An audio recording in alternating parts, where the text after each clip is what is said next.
মানিক সরকার দুষ্ট লোক। মানিক সরকার দুষ্ট লোক, তাই ওনার কথা অনেক মিষ্টি। দুষ্ট লোকের মিষ্টি কথা। যুব মোর্চার ছোটো ছোটো বাচ্চাটি, যুব মোর্চার ছোটো ছোটো বাচ্চাটি, শিশুটি খুবই মার্জিত, নম্র, ভদ্র, লাঞ্ছিত, বঞ্চিত।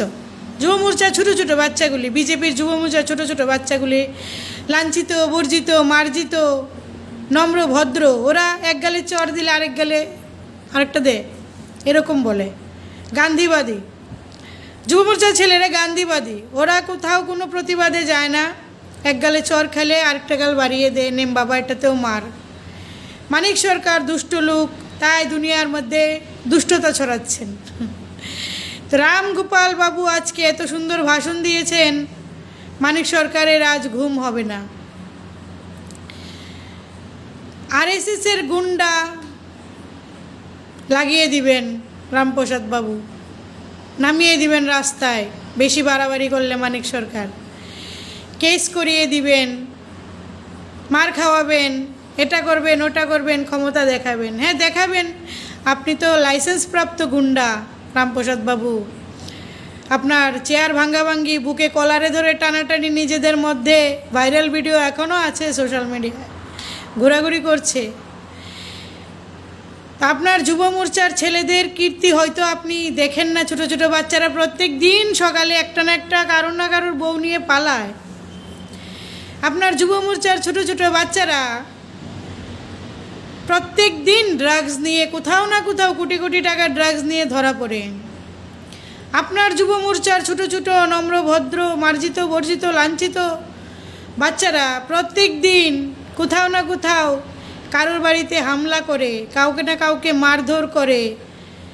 আপনার যুব মোর্চার ছোটো ছোটো বাচ্চাগুলি প্রত্যেক দিন কারোর না কারোর জমি কেড়ে নিচ্ছে, টাকা কেড়ে নিচ্ছে, কারো না কারোর কষ্টের উপার্জিত টাকা তুল্লাবাজি করে নিচ্ছে।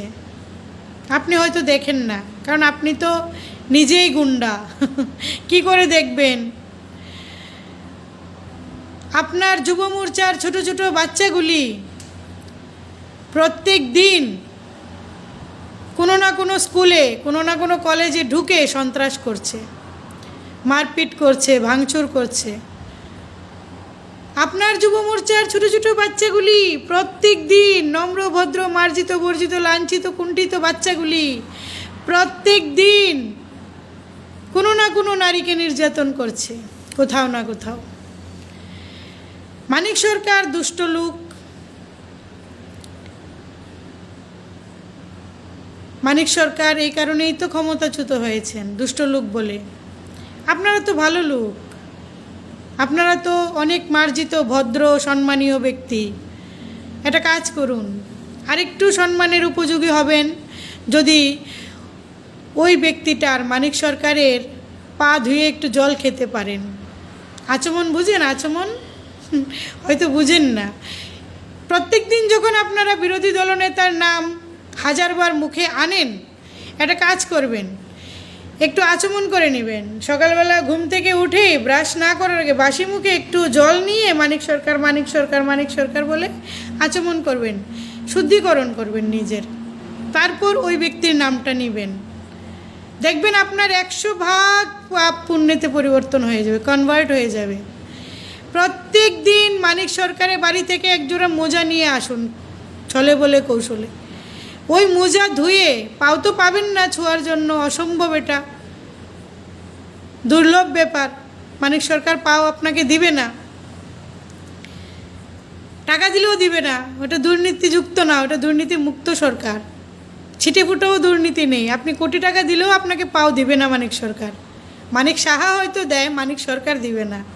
তো মোজাগুলি চুরি করে নিয়ে আসুন। আপনারা তো চুরির দল, বাটপাড়ের দল। কোথাও না কোথাও কিছু না কিছু সোর্স লাগান, লাগিয়ে মানিক সরকারের মোজা দুটো নিয়ে এসে প্রত্যেক দিন চিবে জল খাবেন আর গন্ধ নেবেন।